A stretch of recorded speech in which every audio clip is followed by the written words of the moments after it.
4장 신앙심이 부족한 귀부인.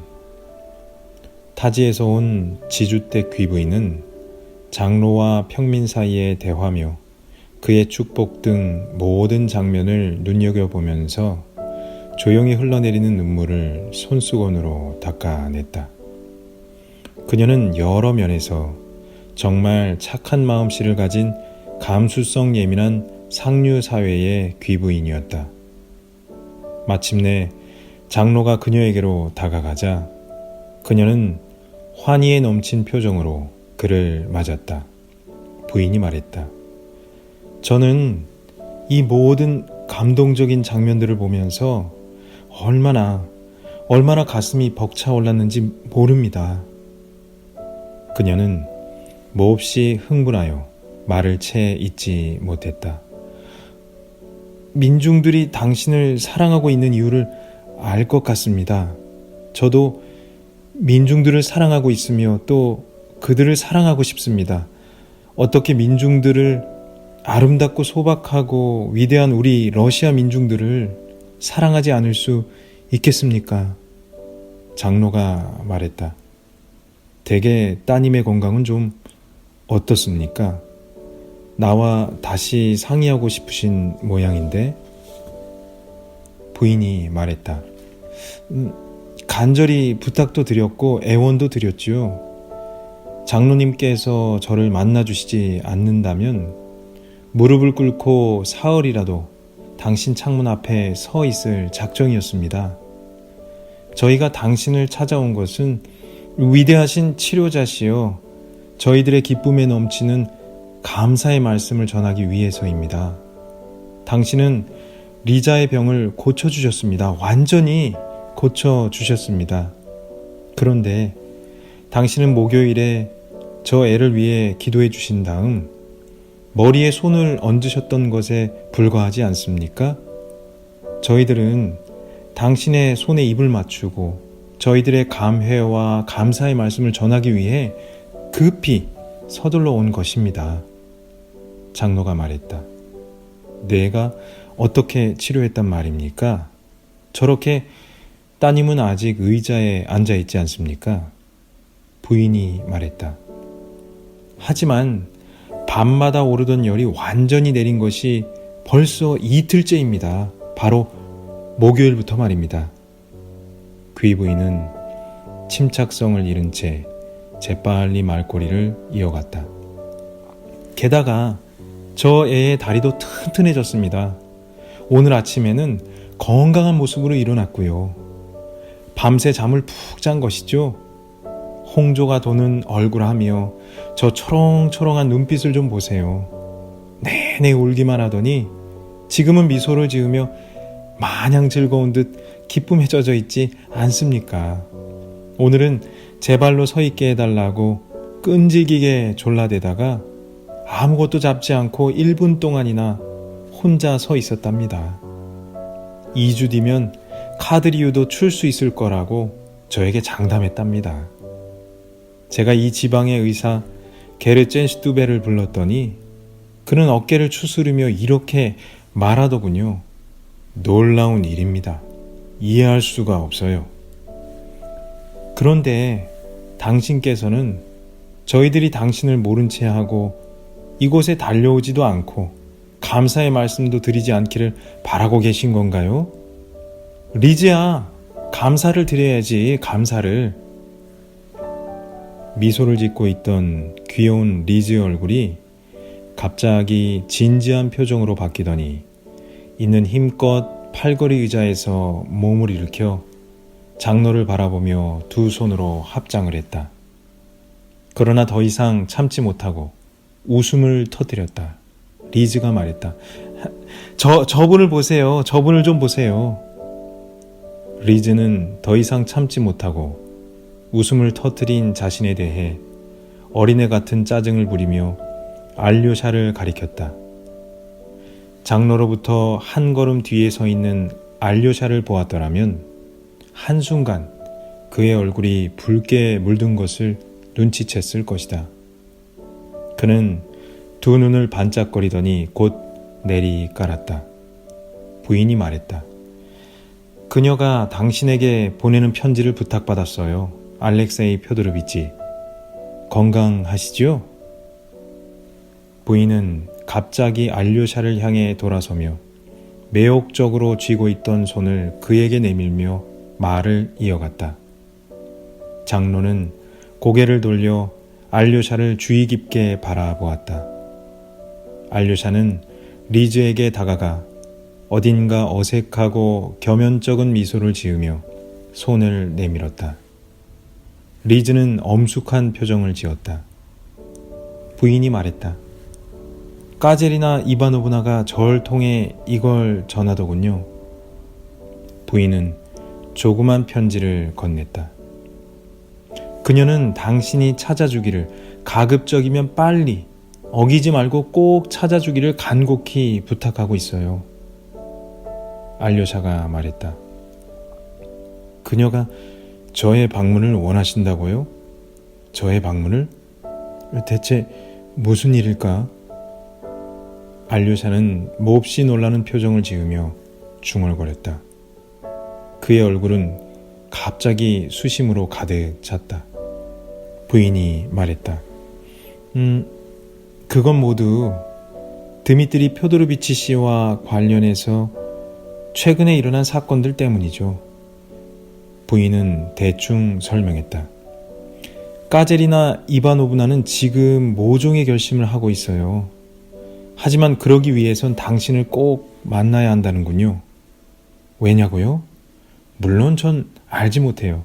하지만 가능하면 빨리 와달랍니다. 그리고 당신도 그렇게 하실 테죠. 반드시. 그건 기독교적 신앙심의 지시이기도 하니까요. 알료샤가 말했다. 저는 그저 딱 한 번 만나본 적이 있을 뿐인데요. 알료샤는 여전히 망설이며 말했다. 부인이 말했다. 그녀는 대단히 고상한, 대단히 특별한 사람이에요. 그녀가 겪고 있는 고통 하나만 놓고 보더라도 그녀가 참아왔고 또 지금 참고 있는 일을 생각해 보세요. 어떤 일이 그녀에게 닥쳐오고 있는지를 생각해 보세요. 정말 끔찍해요. 정말로. 알료샤가 말했다. 좋습니다. 가지요. 찾아달라는 간절한 부탁 이외에는 아무런 설명도 없는 수수께끼 같은 짤막한 쪽지를 훑어본 뒤 알료샤는 그렇게 마음을 굳혔다. 리즈가 말했다. 와, 당신은 얼마나 자상하고 훌륭하신지 모르겠군요. 리즈는 돌연 활기를 띠며 이렇게 소리쳤다. 그런데도 전 엄마께 이렇게 말씀드려 왔어요. 당신은 구원의 길을 걷고 계시므로 절대 가시지 않을 거라고요. 당신은 정말로 훌륭한 분이세요. 저는 당신이 훌륭한 분이라고 늘 생각해 왔어요. 그리고 지금 이런 말씀을 드리게 돼서 얼마나 기쁜지 모르겠어요. 부인이 말했다. 리즈야! 부인은 꾸지람 섞인 말투로 불렀으나 곧이어 미소를 지었다. 부인이 말했다. 당신은 저희들을 잊으셨군요, 알렉세이 펴도르비치. 저희 집에는 전혀 발길을 돌리시지 않는 걸 보면. 그런데 리즈는 당신과 함께 있을 때면 기분이 좋다고 2번이나 이야기했거든요. 알료샤는 내리깐 시선을 쳐들었으나 갑자기 다시 얼굴을 붉히더니 뜻모를 미소를 지었다. 그러나 장로는 그를 지켜보지 않았다. 그는 이미 리즈의 팔걸이 의자 옆에서 순서를 기다리던 타지방 출신의 수도사와 대화를 시작하고 있었다. 외모상 그는 아주 평범한, 즉 신분이 높지 않은 수도사로서 부족하긴 하지만 확고한 세계관을 지녔으며 신앙심 깊고 자기만의 고집이 있는 사람처럼 보였다. 그는 먼 북쪽 지방 어딘가에 있는 오브도르스크의 성 실베스트르 수도원에서 왔으며 그 수도원은 수도사가 고작 9명이 지나지 않는 가난한 곳이라고 소개했다. 장로는 그 수도사에게 축복을 내린 후 시간이 날 때 언제든지 암자로 찾아오라고 말했다. 수도사가 말했다. 어떻게 그런 일을 하실 수 있는 겁니까? 수도사는 갑자기 엄숙한 훈계조로 리즈를 가리키며 물었다. 리즈에 대한 치료를 두고 하는 말이었다. 장로가 말했다. 그 문제라면 물론 아직 말씀드리기 이른 것 같습니다.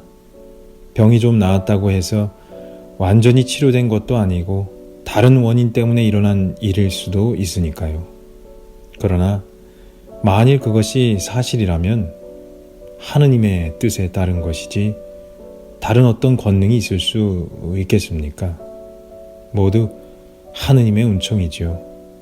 부디 나를 찾아주십시오, 신부님. 그는 수도사에게 덧붙여 말했다. 하지만 아무 때나 가능하지는 못할 겁니다. 병을 앓고 있는 몸이어서 내 명도 얼마 남지 않았다는 사실을 잘 알고 있으니까요. 부인이 말했다. 아닙니다. 아니에요. 하느님께서는 우리들에게서 당신을 빼앗아 가시지 않을 거예요. 당신께선 아직 오래오래 사실 겁니다.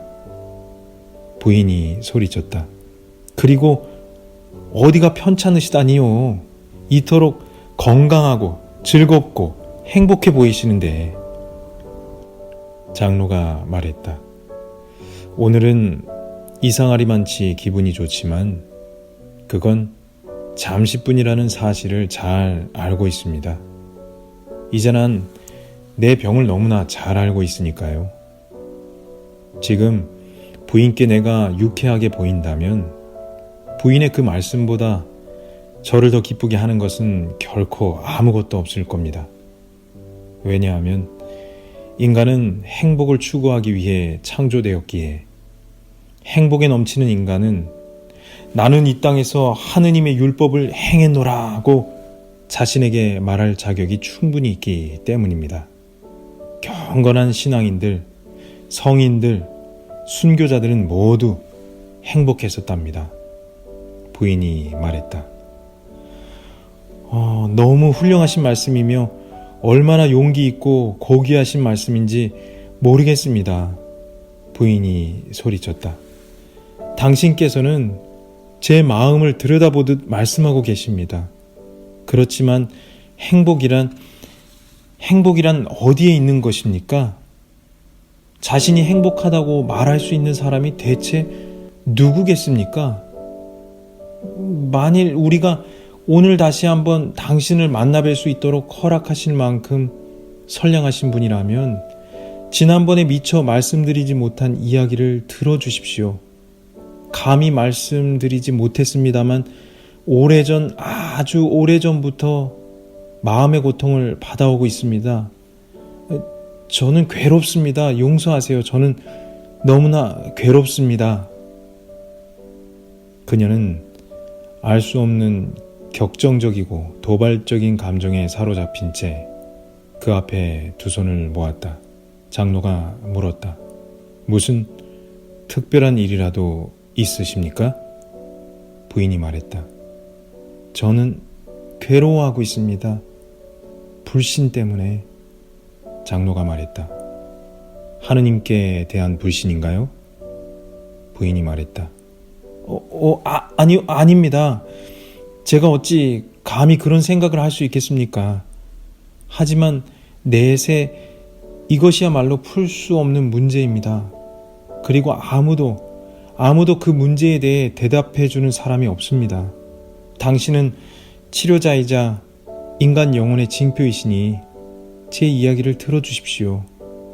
물론 제 이야기를 그대로 믿어주시길 바랄 수는 없습니다. 그러나 지금 경솔히 말씀드리는 것이 아니라 가장 진솔한 이야기를 드리고 있는 것입니다. 다가올 사후 세계에 관한 이런 생각은 고통스러울 만큼 저를 흥분시키고 있습니다. 두려움과 충격에 빠질 만큼. 하지만 저는 누구에게 이런 이야기를 해야 할지 모르겠습니다. 저는 평생 용기가 없어서. 그런데 지금 이렇게 당신께 말씀드릴 용기가 생긴 것입니다. 당신께서는 저를 어떤 여자로 생각하고 계실까요? 그녀는 탁 하고 손뼉을 쳤다. 장로가 말했다. 내 생각 때문에 마음의 평정을 잃지는 마십시오. 장로가 대답했다. 나는 당신의 고뇌가 진실되다는 것을 진정으로 믿고 있습니다. 부인이 말했다. 정말 감사합니다. 저는 눈을 감고 이런 생각에 빠져들곤 합니다. 만일 모든 사람들이 신심을 가지고 있다면 그것은 어디에서 비롯된 것일까 하고, 그런데 사람들은 그 모든 것이 처음에 무서운 자연 현상에 대한 공포심에서 비롯되었을 뿐 그 이상은 아니라고 믿고 있습니다.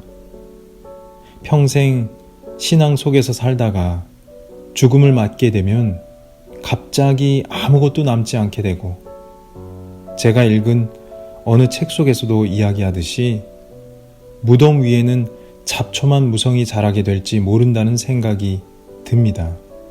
그건 무서운 일이에요. 어떻게 하면 신심을 회복할 수 있을까요? 게다가 어린 시절에 아무 생각 없이 기계적으로 신앙을 가졌을 뿐인데요. 어떻게 하면 그것을 입증할 수 있을까요? 지금 저는 당신 앞에 엎드려 그것에 대해 부탁하고자 찾아온 것입니다. 만일 이 기회를 놓친다면 평생 제게 대답해 줄 사람은 아무도 없을 거예요. 어떻게 하면 입증도 하고 또 어떻게 하면 확신을 얻을 수 있을까요? 저는 얼마나 불행한지 모르겠습니다. 이렇게 서서 주위를 둘러보면 모두가 한결같아요. 거의 모두가. 아무도 그 문제를 염려하지 않아요. 단지 저만이 그걸 참을 수가 없어요. 죽을 지경입니다. 죽을 지경. 장로가 말했다. 틀림없이 그럴 겁니다. 하지만 그걸 입증하지는 못해도 확신을 가질 수는 있습니다. 부인이 물었다. 어떻게? 무엇으로요? 장로가 말했다. 실천적 사랑의 실행으로 말입니다. 이웃을 실천적으로 그리고 끊임없이 사랑하려고 노력하십시오. 그 사랑이 성공을 거두게 되면 신의 존재도 자기 영혼의 불멸도 확신하게 될 것입니다. 이웃 사람들에 대한 사랑이 완벽한 자기 희생에까지 이르게 된다면 그때는 틀림없이 확신을 얻게 되고, 또한 어떤 의혹도 당신의 영혼 속으로 찾아들지 못하게 됩니다. 이것은 경험을 거친 사실이며 분명한 것입니다. 부인이 말했다. 실천적 사랑이라뇨? 그렇다면 그건 다시 문제가 되겠군요. 저는 인류를 너무나 사랑하고 있기 때문에 믿어주십시오. 모든 것을, 제가 소유하고 있는 모든 것을 버리고 리즈마저도 남겨둔 채 자비심 넘치는 간호사의 길을 걷는 공상을 이따금씩 하곤 합니다. 눈을 감고 그런 생각에 골몰하다가 공상에 빠져들면 저는 억제할 수 없는 힘을 내부에서 느끼게 됩니다. 어떤 상처나 어떤 악성 질병도 저를 겁먹게 하지는 못합니다. 제 손으로 붕대를 매주고 상처를 소독해주며 그 고통받는 사람들의 손발이 되는 것이죠. 저는 그들의 상처에 입을 맞출 준비가 되어 있습니다. 장로가 말했다. 다른 것도 아닌 그런 생각을 하고 계시다는 것은 너무나 훌륭하신 일입니다. 실제로 그러다 보면 가끔씩, 그리고 우연히 착한 일을 하시게 될 겁니다. 부인이 말했다. 그렇습니다. 하지만 제가 그런 생활을 오랫동안 참아낼 수 있을까요? 부인은 극도의 흥분 상태에 빠지기라도 한 듯 열중하여 이야기를 이어갔다. 그것이 가장 중요한 문제예요. 그것이 저의 가장 괴로운 문제란 말이에요. 눈을 감고 이렇게 자문해 보지요. 네가 그런 길을 오랫도록 견뎌낼 수 있겠니? 네가 상처를 소독해주는 그 환자가 감사를 표하기는커녕 너의 인도주의적 봉사를 평가하지도 인정하지도 않고 오히려 짜증을 부리면서 너를 괴롭히고 너에게 고함을 질러대면서 무리한 요구를 한 후 상관에게 불평을 털어놓으면 그때는 어떻게 하겠어? 사랑을 계속 실천하게 될까? 혹은 그만둘까? 이런 상상을 하다가 저는 몸서리를 치며 이런 결심을 했죠. 인류에 대한 저의 실천적 사랑을 쉽게 만드는 일이 벌어진다면 그건 배응망덕 때문이다. 한마디로 말해서 나는 봉급을 받는 노동자이니 당장 그 대가를, 즉 사랑에 대한 사랑의 보답과 칭찬을 요구하겠다. 그렇지 않고는 아무도 사랑하지 않겠다 하고 말입니다. 그녀는 실제로 자학적 발작 증세를 보였으며 이야기를 마치자 도전적 결의가 가득 찬 시선으로 장로를 바라보았다. 장로가 말했다. 그건 어느 의사가 오래전에 내게 들려준 이야기와 똑같군요. 장로가 지적했다. 그는 나이가 지긋하고 대단히 머리가 좋은 사람이었습니다. 그는 당신이 했던 이야기와 똑같은 이야기를 비록 농담이긴 하지만 가슴 아픈 농담을 털어놓은 적이 있습니다. 말하기를 나는 인류를 사랑한다. 하지만 나 자신에 대해 놀라게 된다. 왜냐하면 내가 인류를 사랑하면 할수록 개별적 인간, 다시 말해서 한 사람 한 사람에 대한 사랑은 줄어들기 때문이다. 공상을 할 때는 흔히 인류에 대한 지극한 봉사 정신에 빠져들기도 하고 만일 갑자기 그럴 필요가 생긴다면 사람들을 위해 실제로 십자가를 걸머지겠다고 생각하지만 나는 단 이틀도 같은 방에서 어떤 사람하고든 함께 지낼 수 없으며 이것은 내가 경험을 통해 알고 있는 바이다. 어떤 사람이 나와 가까이 있게 되면 그의 개성은 바로 나의 자존심을 짓누르고 나의 자유를 구속한다. 아무리 훌륭한 사람이라도 하루만 지나면 나는 그를 증오하게 된다. 어떤 사람은 식사 시간에 너무 오래 먹는다는 이유 때문에, 또 다른 사람은 감기에 걸려 계속 코를 풀어댄다는 이유 때문이다. 일단 나를 아주 조금이라도 건드리게 되면 나는 사람들의 적이 되고 만다. 그래서 개별적 인간을 증오하면 할수록 인류에 대한 나의 보편적 사랑은 한층 타오르게 된다는 그런 이야기입니다. 부인이 물었다. 그렇다면 어떻게 해야 하나요? 그런 경우에는 어떻게 해야 하나요? 그땐 절망에 빠져야 합니까?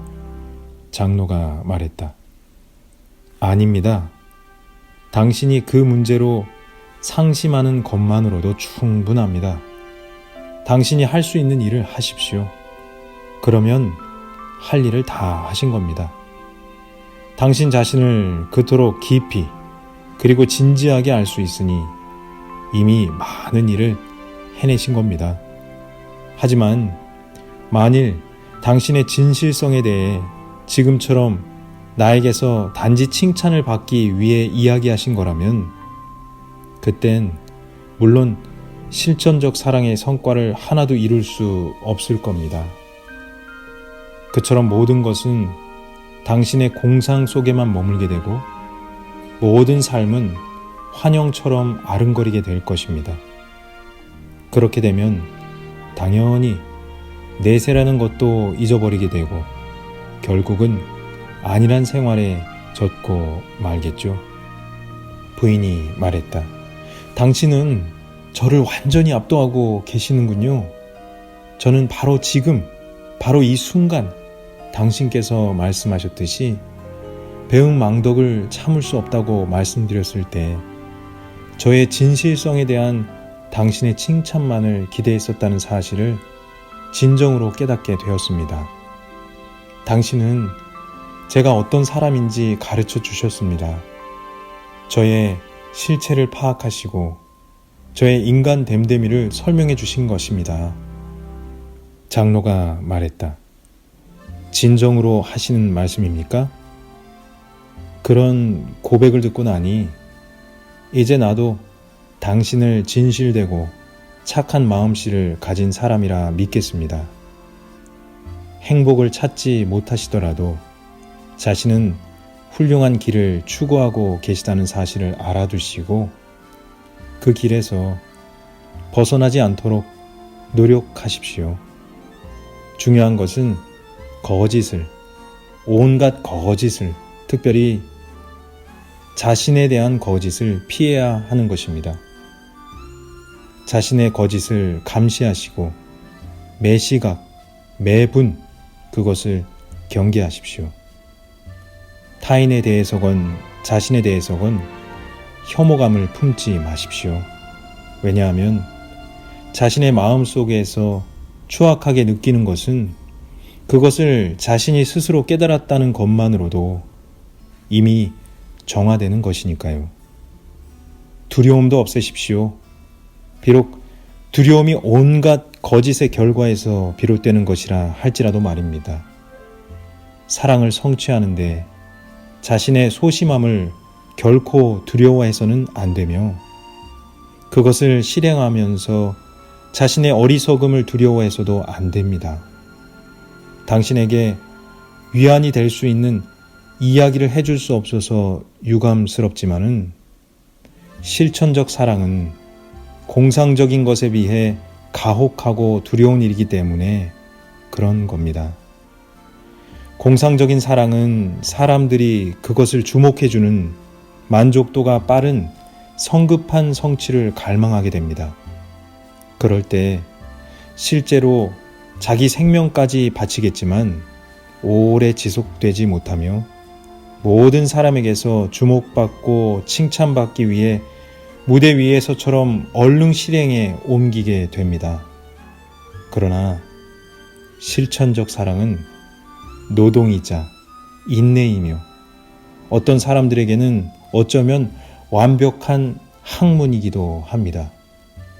그러나 예언하는 바지만 당신이 온갖 노력을 다 기울였음에도 불구하고 목표에 다가가기는커녕 거기에서 더욱 멀어지고 있다는 사실을 두려움 속에서 목격하는 순간, 바로 그 순간 갑작스레 목표를 성취하게 되며 언제나 사랑으로 보살피시며 언제나 보이지 않게 이끌어주시는 하느님의 기적의 권능과 마주치게 될 것입니다. 실례합니다만 당신과 더 이상 오래 이야기를 할 수 없군요. 저를 기다리는 사람들이 있어서요. 안녕히 가십시오. 부인은 울고 있었다. 부인이 말했다. 리즈에게 축복을 내려주셔야죠. 축복을. 그녀는 갑자기 자리에서 벌떡 일어섰다. 장로가 말했다. 그런데 이 아가씨는 사랑을 받을 자격이 없습니다. 보아하니 줄곧 장난만 치고 있군요. 장로는 장난기 섞인 목소리로 물었다. 왜 줄곧 알렉세이를 놀리는 거죠?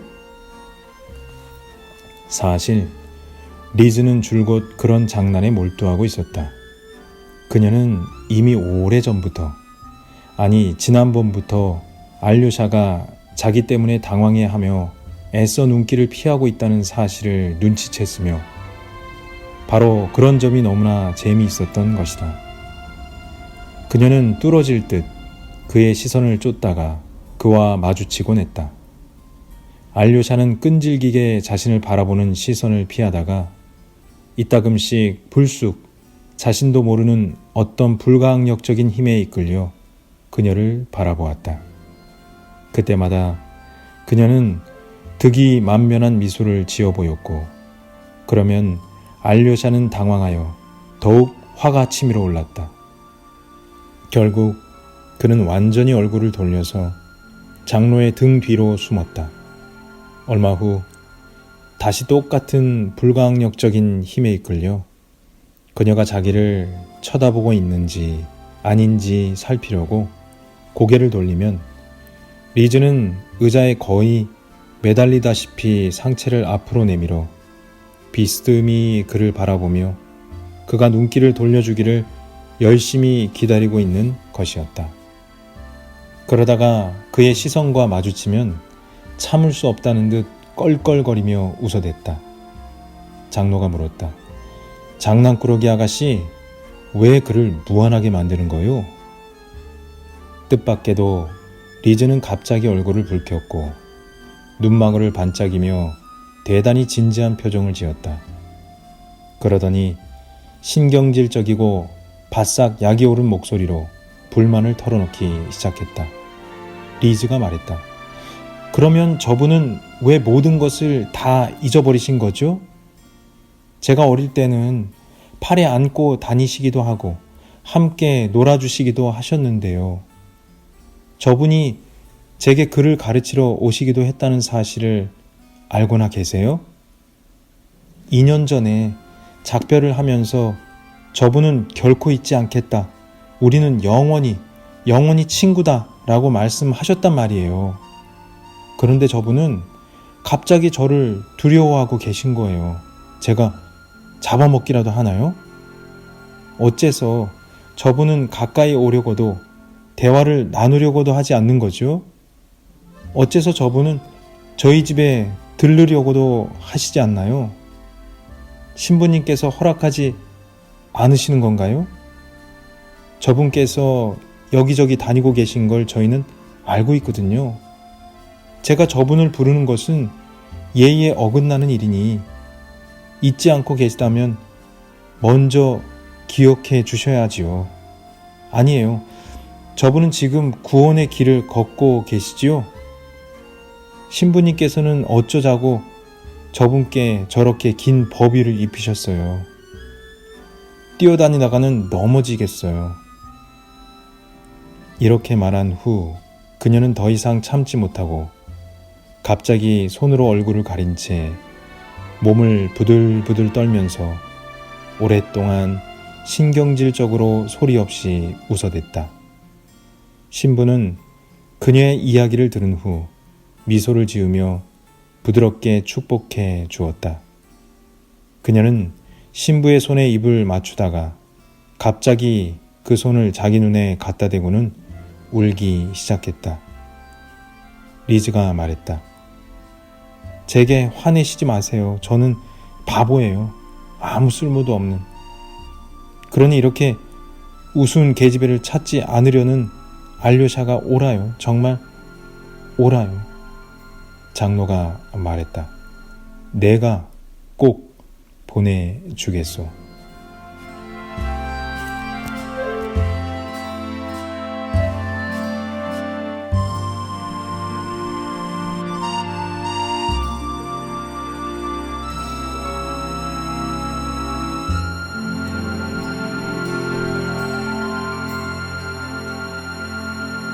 장로가 말했다.